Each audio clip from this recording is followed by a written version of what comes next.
ఇది ఒక సూర్య అస్తమయ సమయం. ఈ సమయంలో మన ఇళ్ళ దగ్గర నుండి మనం నివాసం చేస్తున్న స్థలములోకి మన ప్రభువైన యెహోవా సైన్యములకు అధిపతి అయిన దేవుడు పగలంతా మేఘస్తంభమై తిరిగి సూర్య అస్తమయ సమయానికి వచ్చారు. ఇప్పుడు రాత్రి కాలము మొదలవుతుంది కనుక 119వ కీర్తనలో ఒక భక్తుడు కోపనే వ్యక్తి రాత్రి జాములు కాకమునుపే నేను వాక్యాన్ని కళ్ళు తెరిచి ధ్యానించి తిని అని చెప్పి మాట్లాడుతున్నాడు. ఆ వ్యక్తి పేరు కోప్. 119వ కీర్తన వచనము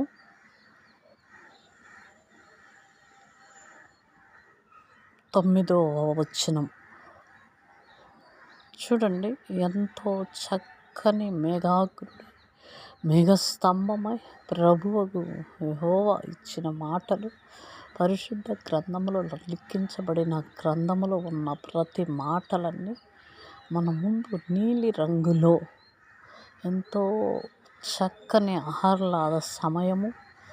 చాలా సూర్యాస్తమయమైంది.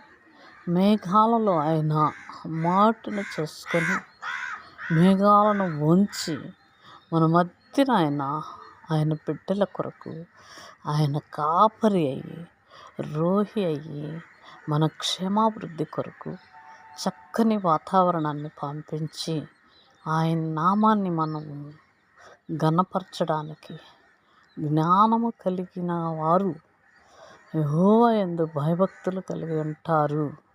యెహోవా యందు భయభక్తులు కలిగిన వారు ఆయన దొరుకు కాలము ఎతుకెదరు. మనము చాలామంది సొంత పనులన్నీ చేసుకొని వచ్చే సమయాన్ని కేటాయించుకుంటారు. కానీ ఆయన దొరుకు కాలము ఏ కాలము? పరిశుద్ధ గ్రంథములో ఆదికాండం నుండి ప్రకటన వరకు పెద్ద ప్రవక్తలు, చిన్న ప్రవక్తలు, అపోస్తలులు రాసిన మాటలు చాలా ఉన్నాయి.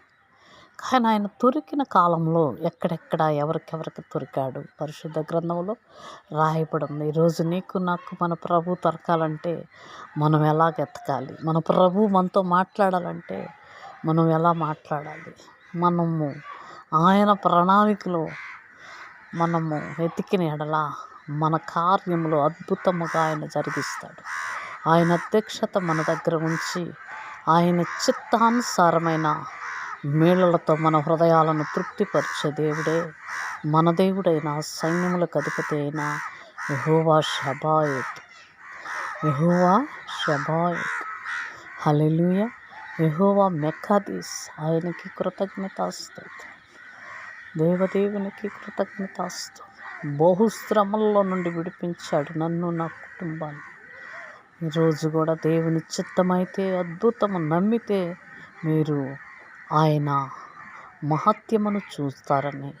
నమ్మని వారికి రక్షణ కావాలి, నమ్మిన వారికి సంపూర్ణత కావాలి కనుక మన దేవుడు ఈ సాయంకాలము స్వచ్ఛంద సియోను వాసి మన మధ్యలో ఆత్మరూపములో మేఘముల మీద సంచరిస్తున్నారు. ప్రియా సహోదరుడా, ప్రియా సహోదరి, ప్రియ యవనస్త్రాల, యవనుడా, యవన కాలమందు పుట్టిన కుమారుల చేతిలో బాణముల వంటి వారుగా ఉంటారు.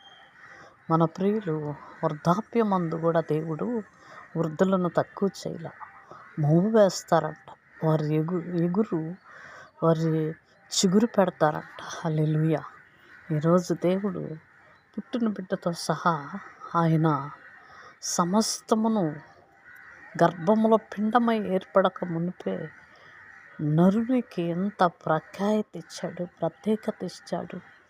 మనము ఆయనను ఎరిగిన వెడల మనం ఇవన్నీ కూడా దైవ చిత్తములో పరిశుద్ధ గ్రంథములో మెల్లని స్వరముతో హల్లెలూయా ఆయన మహోన్నతుని చాటున నివసింపచేశాడు నరులందరినీ. దేవుడు కాగలిగిన జనులు ధన్యులు అంటున్నారు. కొద్ది మాటలు దేవుడు దీవించి ఆశీర్వదించునుగాక. ఆమేన్.